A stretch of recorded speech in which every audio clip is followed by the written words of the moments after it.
Rekta source muna ako ng mga paninda at pang content ko mga tol, kaya tara samahan nyo ako.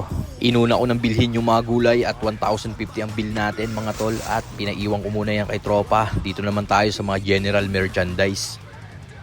Rekta source.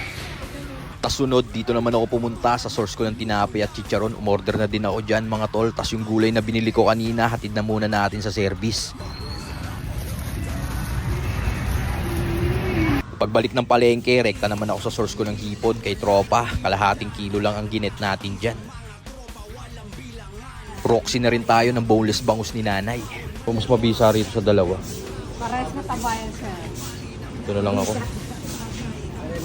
Bumili na din ako ng 2 medium size bangus. Gagawin kong Spanish style bangus yan. Tapos pinatanggal ko na lang yung hasang kay nanay. Bali ang binayaran natin dyan, 295 lang yan mga tol.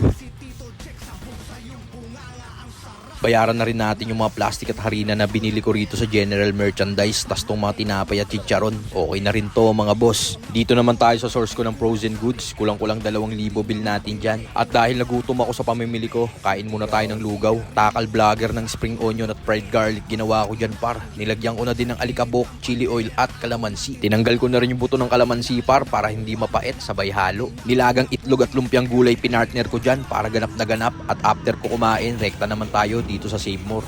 Bumili tayo ng sesame oil kasi ubos na yung stock ko niyan. Tapos bili na rin tayo ng canola oil na gagamitin ko sa ating Spanish style bangus. Kuha na rin tayo ng pickles. Tapos sunod natin tong black olives at green olives. Tapos rekta na tayo rito sa cashier. May kapanalig pa tayo rito. Bali 817 ang bill natin dyan. Pumunta na din ako sa source ko ng frozen meat at bumili ako ng 1 kilong pork ribs. Pork ribs. Tapos yan, pag uwi ng bahay, hugasan na natin itong mga karne natin. Unahin ko na itong pork ribs, sunod natin itong bangus na gagawin nating Spanish style. Tapos sunod natin itong boneless bangus, saka itong kalahating kilong hipon. Tapos yan, lagay na natin dito sa freezer na lagayan ko ng mga PSG kong pulutan. Tapos dito naman, kamada ko na itong mga paninda kong frozen goods.